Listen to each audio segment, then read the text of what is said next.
मेरा बहुत बहुत नमस्कार।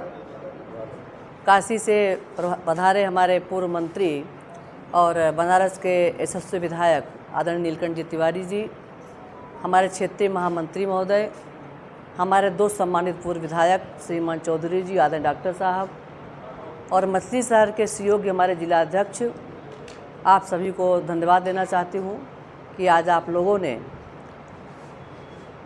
मोदी जी की सरकार के 11 वर्ष के बाद उनकी उपलब्धियों पर चर्चा करने के लिए हम यहाँ पर उपस्थित हैं। आदरणीय नीलकंठ तिवारी जी ने जो बताया उससे मैं अपने आप को संबद्ध करती हूँ और बड़े विस्तार से उन्होंने बताया है। चूँकि ये विषय आपको रखना था, लेकिन बंटी जी ने कहा कि अपने सांसद से हम पूछना चाहते हैं, तो मैं यही कहना चाहती हूँ कि आप जिधर भी देखेंगे, पूरब, पश्चिम, उत्तर, दक्षिण, जल, थल, आकाश, नभ, जहाँ भी आप देखेंगे आपको एक क्रांतिकारी परिवर्तन का दौर नज़र में आएगा। अभी आपने देखा परसों हमारे प्रधानमंत्री जी ने चिनाब, जम्मू कश्मीर में चिनाब जो सबसे बड़ी वो है, वहाँ पर जा कर के उन्होंने रेल का प्रारंभ किया, वहाँ पर ट्रेन दौड़ रही है। ऐसी ऐसी चीज़ों के बारे में मोदी जी ने सोचा जिसके बारे में कभी कोई कल्पना नहीं कर सकता था। हम पानी की बात करें, हम बिजली की बात करें, हम रोड की बात करें, हम क्राइम की बात करें, हम रोज़गार की बात करें, हम महिला की बात करें, पुरुष की बात करें, किसान की बात करें, जवान की बात करें, हम चाहे जिस तरफ में जाकर के बात करेंगे हम यही देखेंगे कि बड़ा क्रांतिकारी परिवर्तन हुआ है। अभी एक चर्चा आई थी कुछ देर पहले, बड़ा विस्तार से इस पर हुआ था, पुलवामा पर हमारा वहाँ पे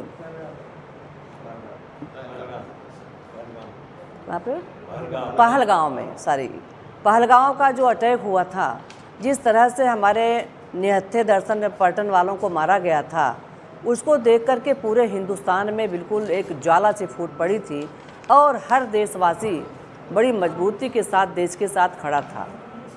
प्रधानमंत्री जी के दिशा निर्देशन में भारत की सेना ने जिस तरह पर वहाँ का जवाब दिया है, उससे हम सभी लोग आह्लादित हैं, प्रसन्न हैं, प्रफुल्लित हैं, और यह संदेश भी दिया है कि यह देश सत्य और अहिंसा का पुजारी है। हम निहत्थों पर वार नहीं करते, ये हमारी संस्कृति है। आपने देखा होगा हमारे देश की सेना ने पाकिस्तान के अंदर 100 किलोमीटर अंदर में जा कर के आम जनमानस को क्षतिग्रस्त नहीं किया।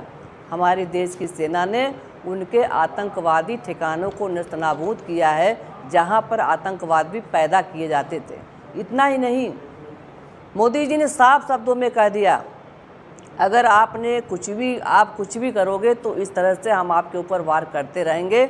और अभी 21 तारीख को योग दिवस है, विश्व योग दिवस मोदी जी की पहल है। आज हर व्यक्ति, यहाँ पर हर बैठा हुआ व्यक्ति के मन में ये बात रहती है कि हमको भी योगा करना है, हमको भी योगा करना है, क्योंकि मोदी जी कहते हैं फिट इंडिया, खेलो इंडिया। आज खेल के बारे में बात करें, ओलंपिक गेम होते हैं, एशियाड गेम होते हैं। आप जिस तरह से हमारे देश के लड़के या लड़कियां जीत करके आते हैं, जिस तरह से उनको स्वर्ण पदक मिलता है, रजत पदक मिलता है, इसमें बहुत बड़ी बढ़ोतरी हुई है। कारण क्या है, पहले जो बच्चे खेलने जाते थे वहाँ पर उनको चयन करने में पारदर्शिता नहीं बरती जाती थी, लेकिन मोदी जी के आने के बाद पारदर्शिता बढ़ती गई। इससे यह सिद्ध हो गया कि हमारे देश में भी खेल का बहुत महत्व है और हमारे यहाँ के बच्चे बच्चियों में बड़ी प्रतिभा भी है। और सबसे बड़ी बात, मोदी जी के 11 साल पूरे हो गए। 11 साल में कोई ये नहीं कह सकता कि हमारे देश में किसी भी प्रकार का कोई भ्रष्टाचार हुआ हो। पहले की सरकार भ्रष्टाचार में डूबी रहती थी, पहले की सरकार की चर्चा भ्रष्टाचार के बारे में ही होती रहती थी, लेकिन आज मोदी जी के आने के बाद से इन 11 सालों के अंदर न तो हमारे सरकार के ऊपर किसी प्रकार का भ्रष्टाचार का आरोप है, न हमारे किसी मंत्री के ऊपर भ्रष्टाचार का आरोप है। इससे यह सिद्ध होता है कि मोदी जी की जो काम करने की क्षमता है वो बिल्कुल पारदर्शी है, और जो भी फ़ायदा मोदी सरकार जनता को देना चाहती है, 70 या 90% उसके अकाउंट में पैसा सीधे सीधे जाता है। किसी भी प्रकार का इसमें लेन देन या किसी प्रकार की कोई शिकवा शिकायत नहीं रहती है। आज जिस तरह से हमारा देश आगे की तरफ बढ़ रहा है, आज हमारे देश की जिस तरह से आर्थिक व्यवस्था सुदृढ़ हुई है, आज हम चौथे पायदान पर पहुंच गए। कोई कल्पना नहीं कर सकता था कि भारत जब भी हमारे ऊपर, भारत के ऊपर कोई आपदा विपदा आती थी, कल्पना करिए कांग्रेस की गवर्नमेंट थी, जब भी हमारे देश पर कोई मुसीबत आती थी, कोई संकट आता था, तो हमारा भारत पश्चिम की तरफ देखता था, यानी कि जो बड़े मजबूत देश हैं उसकी तरफ हमारा देश देखता था। लेकिन आज एकदम से उल्टा हो गया। आज जब विश्व के ऊपर कोई विपदा आती है तो विश्व भारत की तरफ देखता है कि मोदी जी हमारी मदद करिए। हम मदद करने लायक हो गए। कैसे हो गए? अभी युद्ध हुआ है, हमने ऐसे ऐसे मिसाइल बनाई हैं, हमने ऐसे ऐसे ब्रह्मास्त्र बनाए हैं, वो हम खरीद के नहीं ले आए हैं। हमारी सेना ने, हमारे वैज्ञानिकों ने उसका विस्तार किया है, उसका निर्माण किया है। हम खुद में इतने बड़े बड़े आविष्कार कर लिए हैं कि लोग हमसे डरते हैं। हमने खेल का सामान यहाँ पर बनाना किया, हमने मोबाइल का विस्तार यहाँ पर करना शुरू किया, हमने जितने भी आवश्यक वस्तुओं का विस्तार हम खरीद के लाते थे, आज हम खरीद करके उसको बाहर बेचने का भी काम करते हैं। तो ये कहने का सबसे बड़ा साफ पैमाना है, चाहे वो गांव का एक नागरिक हो, चाहे सीमा पर लड़ने वाला हमारा जवान हो, चाहे खेत में काम करने वाला हमारा किसान हो, चाहे हमारे देश की बहन और बेटियां हो, हर व्यक्ति सुरक्षित है, हर व्यक्ति अपने पैरों पर खड़ा है। उसके पीछे कारण है मोदी जी का नेतृत्व। मोदी जी के नेतृत्व में हमारा देश बहुत तेज़ी के साथ आगे बढ़ रहा है और हम करोड़ों करोड़ों भारतवासियों का सौभाग्य है कि आज हमारे देश की बागडोर एक ऐसे व्यक्ति के हाथों में है जिसके हाथों में हम सुरक्षित हैं। आज 11 साल पूरे होने पर मैं मोदी सरकार को बधाई देनी चाहती हूँ और देश की जनता को बधाई देना चाहती हूँ कि देश की जनता ने एक अच्छी सरकार का चुनाव किया है, एक ऐसे व्यक्ति का चुनाव किया है, एक ऐसे पार्टी का चयन किया है जो हर ढंग से हिंदुस्तान की हिफाजत करने में किसी प्रकार की कोई कमी नहीं कर रही है। आज बुलाने का आपको यही मकसद था। हमारी पार्टी ने 31 जून तक यह अभियान चलाया है कि पहले हम ज़िले पे जाएंगे, फिर मंडल पे जाएंगे, फिर हम ग्राम समितियों में जाएंगे, हम जा कर के चर्चा करेंगे। हम खुली चर्चा करना चाहते हैं, हम कोई अलग से बात नहीं करना चाहते, हम बिल्कुल फ्रंट पे आके बात करना चाहते हैं और हम विपक्ष को चुनौती भी देते हैं।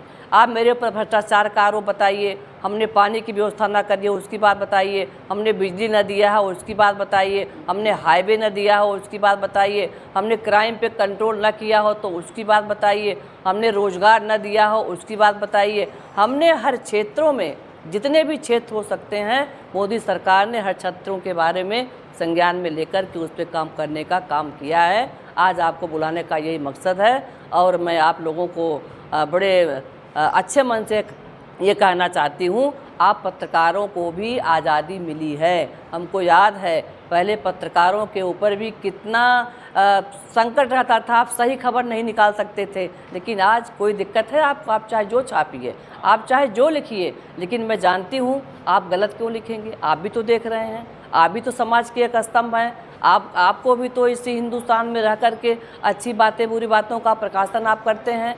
आप जिस तरह से पूरा हिंदुस्तान मोदी जी की अगुवाई में संतुष्ट है, मोदी जी ने जिस तरह से पूरे देश का विकास किया है, हमारी विदेश नीति सफल है, हमारी आर्थिक नीति सफल है, हमारी कृषि नीति सफल है, हमारे रोजगार बच्चों को पढ़ाने के लिए तमाम मेडिकल कॉलेज खोल दिए गए, तमाम एम्स की व्यवस्था कर दी गई। पहले एक एम्स हुआ करता था, 2 एम्स हुआ करता था, लेकिन अभी हमारी सरकार ने जिस तरह से एम्स की स्थापना करी, जिस तरह से MBBS की सीटों को बढ़ाई, जिस तरह से PG की सीटों को बढ़ाई, यह एक विकसित भारत का एक कदम है। मैं प्रधानमंत्री जी को बहुत आभार देती हूँ और हिंदुस्तान की जनता के प्रति भी बहुत धन्यवाद देना चाहती हूँ। नमस्कार। उस समय 125 करोड़ की आबादी थी देश में 2014 में, 15,000 करोड़ के परिवार थे। वो 15,000 करोड़ के परिवार उसमें 25,000 करोड़ परिवार थे, जिसमें 15,000 करोड़ परिवार मौलिक और मूलभूत सुविधाओं से वंचित थे। शौचालय नहीं था। हमारे यहाँ बच्चियां एक उम्र के बाद, एक प्राकृतिक व्यवस्था है, उस व्यवस्था के कारण एक समस्या उत्पन्न होती है, जिसके कारण वो विद्यालयों नहीं जाती थी। घर के लोग, माता पिता, भाई बहन, हम लोग अपनी बेटियों को उनको विद्यालय जाने से रोक देते थे, क्योंकि वहाँ शौचालय नहीं था। आदरणीय प्रधानमंत्री जी ने एक संकल्प लेकर के पूरे देश में 4 करोड़ ऐसे विद्यालय जो थे उनका बनवाया और आज सरकारी तंत्र के द्वारा 11 करोड़ से ज़्यादा शौचालय बन गए। और यदि CSR वगैरह के यदि हम देखते हैं तो 17 करोड़ शौचालय पूरे देश में बन गए। आज सड़कों पर जब हम जाते हैं तो लाइट नहीं बुझाना पड़ता, हमारी बहन बेटी को, माँओं को अंधेरे का इंतजार नहीं करना पड़ता। पूर्वांचल के हम लोग रहने वाले हैं। पूर्वांचल में जब बलिया, देवरिया इस साइड में आप जाते हैं, बेहया जैसी जहरीली लकड़ियों पर माताएं बहनें खाना बनाने के लिए बाध्य होती थी। किसी ने सोचा नहीं था कि ऐसा भी कोई व्यवस्था करेगा, लेकिन मुझे गौरव होता है कहने में कि बलिया की धरती पर 2016 में आदरणीय प्रधानमंत्री जी ने घोषणा की उज्ज्वला योजना की, निःशुल्क गैस कनेक्शन, गैस सिलेंडर और चूल्हा के साथ। और आज 10 करोड़ से ज़्यादा गैस कनेक्शन, गैस चूल्हा माताओं बहनों को मिल गया। अब उनको जहरीली लकड़ियों पर खाना बनाने के लिए उनको बाध्य नहीं होना पड़ता। 4 करोड़ से ज़्यादा प्रधानमंत्री आवास मातृशक्ति केंद्रित उनके नाम से दिया जाता है। ऐसे आदरणीय प्रधानमंत्री जी ने किया। आज स्वयं सहायता समूह 10 करोड़ से अधिक महिलाएं 90 लाख स्वयं सहायता समूह से जुड़ी हुई हैं। 3 करोड़ लखपति दीदी हैं। मुद्रा योजना के तहत उनको 35 करोड़ से ज़्यादा महिलाओं को जोड़ करके उनको आच्छादित किया गया है। ऐसे अनेक कार्य महिलाओं को सोचा नहीं था किसी ने भी, जबकि हमारे यहाँ शक्ति की प्रतीक ही मातृशक्ति होती है। जहाँ भी देखिए शक्ति की पूजा के नाम पर माँ का आता है, लेकिन यहाँ पर भारत में वो यथोचित स्थान नहीं दिया गया। लेकिन आज गौरव होता कहने पर जब 2 बहनें हमारी सेना की आती हैं, आकर के प्रेस कॉन्फ्रेंस करती हैं और पाकिस्तान का मान मर्दन करती हैं। ये आदरणीय प्रधानमंत्री जी की सोच का ही परिणाम है कि अस्थायी कमीशन मिला उनको। सैनिक स्कूलों, NDA राष्ट्रीय रक्षा अकादमी में प्रवेश हुआ। LOC पर पहली बार बंदूकधारी महिला तैनात हुई। ये आदरणीय प्रधानमंत्री जी की देन है। अमृतकाल की असली ताकत देश की युवा शक्ति है, इसको आदरणीय प्रधानमंत्री जी ने समझा।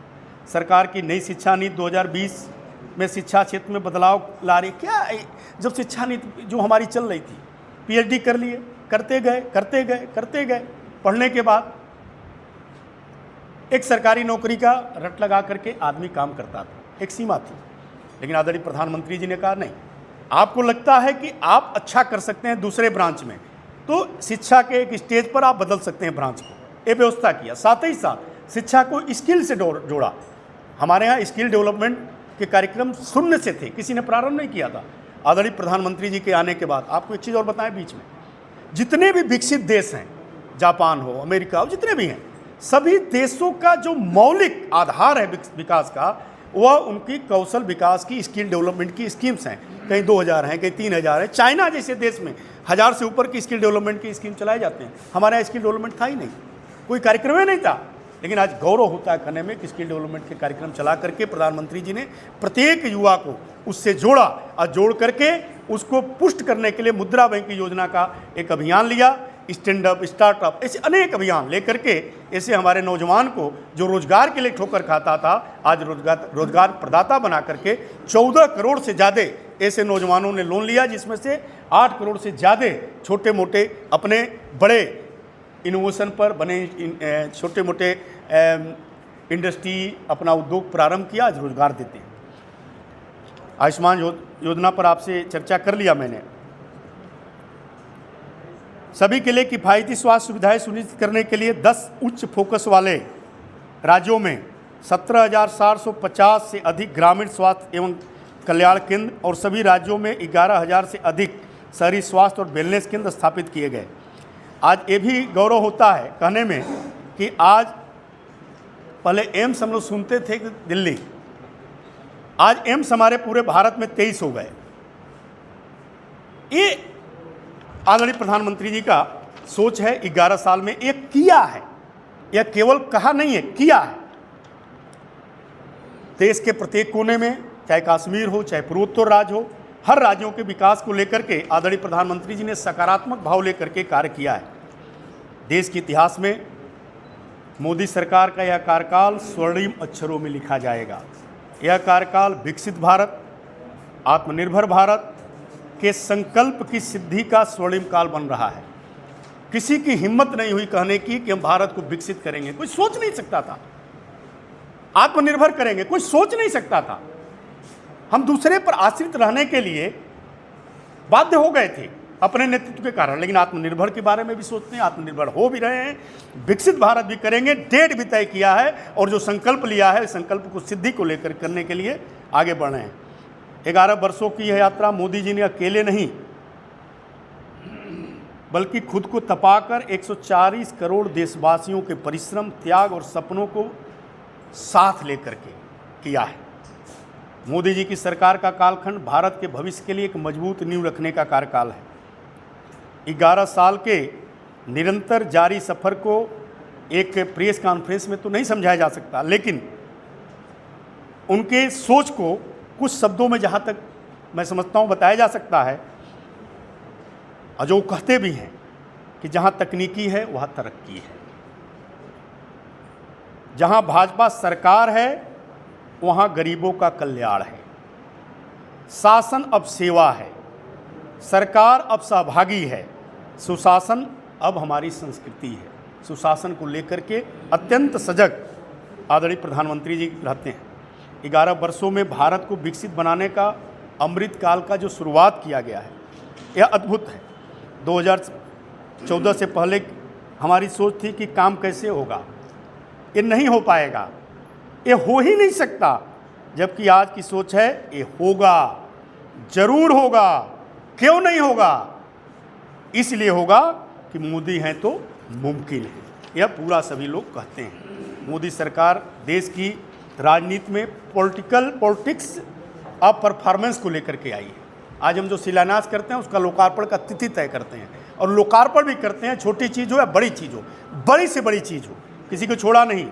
मोदी जी के नेतृत्व में अब सरकार का मतलब responsive government, responsible government, accountable government, reform, perform and transform government, public participation वाली सरकार है।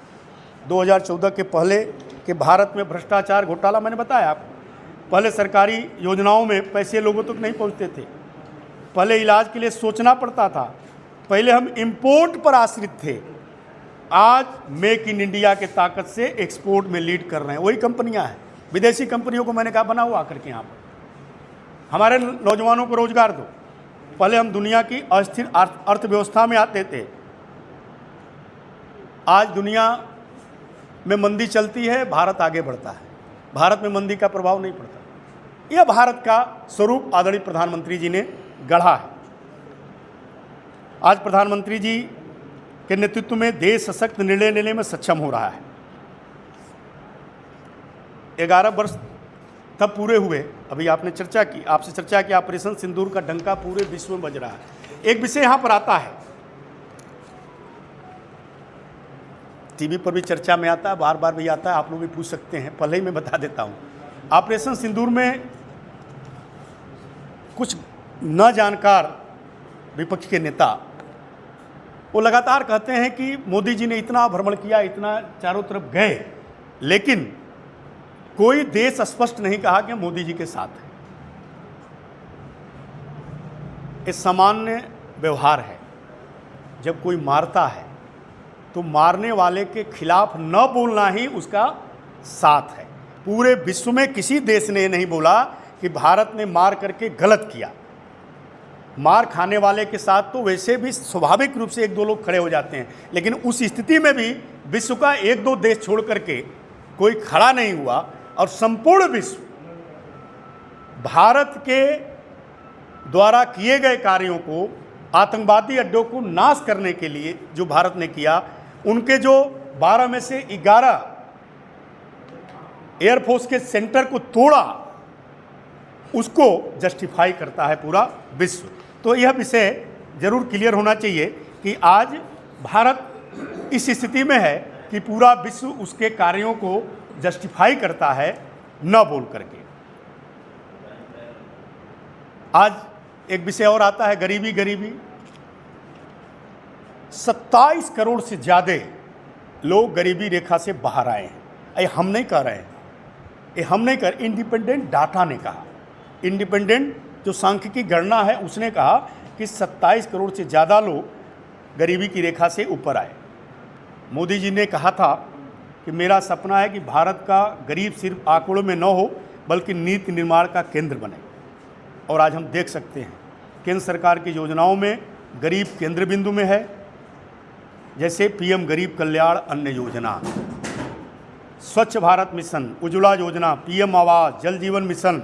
जल जीवन मिशन अद्भुत एक अभियान लिया, किसी ने सोचा नहीं था सबको स्वच्छ पानी मिले, क्योंकि आप सब जानते हैं कि आने वाले कालखंडों में 20 साल, 25 साल, 50 साल, 100 साल बाद एक स्थिति ये जरूर आएगी कि पानी के लिए भी एक बड़ी समस्या झेलना पड़ सकता है।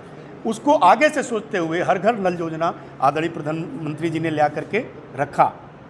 आज प्रधानमंत्री नरेंद्र मोदी जी के नेतृत्व में 140 करोड़ भारतवासी मिलकर देश को विकसित भारत बनाने में जुटे हैं। प्रत्येक भारतवासी का सपना, आप सबका सपना है कि भारत हमारा विकसित हो। ऐसे अनेक कार्य आदरणीय प्रधानमंत्री जी के नेतृत्व में 11 साल में हुआ। यह संस्कृति के पुनरुद्धार का, धार्मिक जागरण का काल है। यह हमारे विरासत की पुरानी गरिमा को वापस दिलाने का कार्य। अभी आपने देखा होगा कल आदरणीय योगी जी ने महाराजा सुहेलदेव के अश्वारोही प्रतिमा और उनके स्मारक का लोकार्पण किया। 2021 में आदरणीय प्रधानमंत्री जी ने 16 फरवरी को उसका शिलान्यास किया था। कितना गजब था कि वहाँ पर एक आक्रांता सलार गाजी जो आया था उसको हम महिमा मंडित करते थे, जिन्होंने चित्तौरा के झील में आक्रांता को मार करके इस तरीके से भगाया था कि 400 सालों तक भारत सुरक्षित हो गया।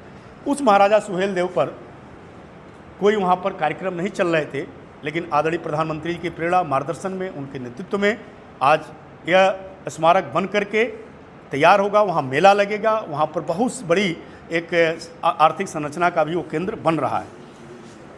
आज हमारी विदेश नीति आज के देश के सांस्कृतिक महत्व की स्पष्ट झलक भी दिखाई देती है। हम कहीं समझौता नहीं करते। सऊदी अरब में टीका लगा के जाना मना था, मूर्ति नहीं रख सकते थे, हनुमान चालीसा नहीं रख सकते थे। आज वहाँ त्रिपुंड लगा करके हमारे जैसे लोग जाते हैं, वहाँ मंदिर भी बन गया, पूजा भी होता है और प्रधानमंत्री जी ने शिलान्यास किया, लोकार्पण भी कर दिया। ये है नरेंद्र मोदी जी के 11 साल के कार्य। इसीलिए कहा गया है कि मोदी हैं तो मुमकिन है।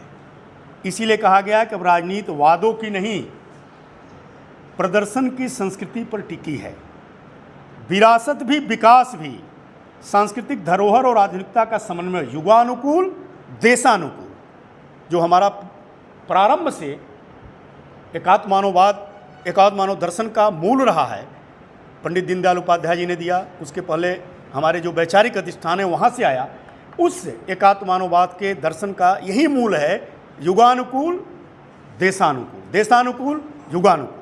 हमारे देश को पूरा छोड़ करके, ठीक है, ज़रूरत के अनुसार बदला जा सकता है, लेकिन मौलिक चीज़ को रखा जा सकता है। उसको प्रधानमंत्री जी ने लिया। महिलाओं की विकास में सक्रिय भागीदारी, zero tolerance to terror, defence export में 30 गुना बढ़ा, भ्रष्टाचार पर प्रहार, अब कोई आरोप नहीं लगा सकता घोटाले का, कोई घोटाला नहीं की चर्चा नहीं कर सकता। भारत वैश्विक नेतृत्व में अग्रणी। आप जरा सोचिए ना, 23 देशों ने, पूरे विश्व के 23 देशों ने आदरणीय प्रधानमंत्री जी को अपना सर्वोच्च नागरिक पुरस्कार दिया है। 23 देशों ने। यह मामूली विषय नहीं है। आज हम गौरव के साथ कह सकते हैं कि हमारा प्रधानमंत्री जाता है, चाहे अमेरिका जाए, ब्रिटेन जाए, फ्रांस जाए, जर्मनी जाए, जापान जाए, जहाँ भी जाता है, अपने भारतवंशियों को इकट्ठा करके और वहाँ पर वहाँ के राष्ट्राध्यक्ष को वहीं जा करके उसके भूमि पर ललकार करके चला आता है। ये गौरव हमको मिला है। सरकारी योजनाओं की निगरानी, आयुर्वेद और योग को वैश्विक बढ़ावा, ये हमारी सांस्कृतिक विरासत है। योग अभी 21 को अंतर्राष्ट्रीय योग दिवस आएगा। 208 देशों से ज़्यादा जगहों पर हमारे योग के कार्यक्रम लिए जाते हैं। हमारी मौलिक पहचान है, हमारी सांस्कृतिक धरोहर है, जिसको आदरणीय प्रधानमंत्री जी ने बेहिचक यूएन में कहा, यूएन ने स्वीकार किया, आज हमारा चल रहा है। यह 11 साल का काल एक स्वर्णिम काल, मोदी युग इसको कहा जाएगा। यह स्वर्णिम काल के रूप में इसको लिया जाएगा। आज भारत सभी विघ्न बाधाओं को दूर करते हुए विकसित भारत की तरफ बढ़ रहा है और 2047 में आदरणीय प्रधानमंत्री जी ने लक्ष्य लिया है। उससे पहले ही जो दृश्यमान हो रहा है, जो शोध और अन्य चर्चाओं में आ रहा है, भारत विकसित भारत बन जाएगा। धन्यवाद। सुन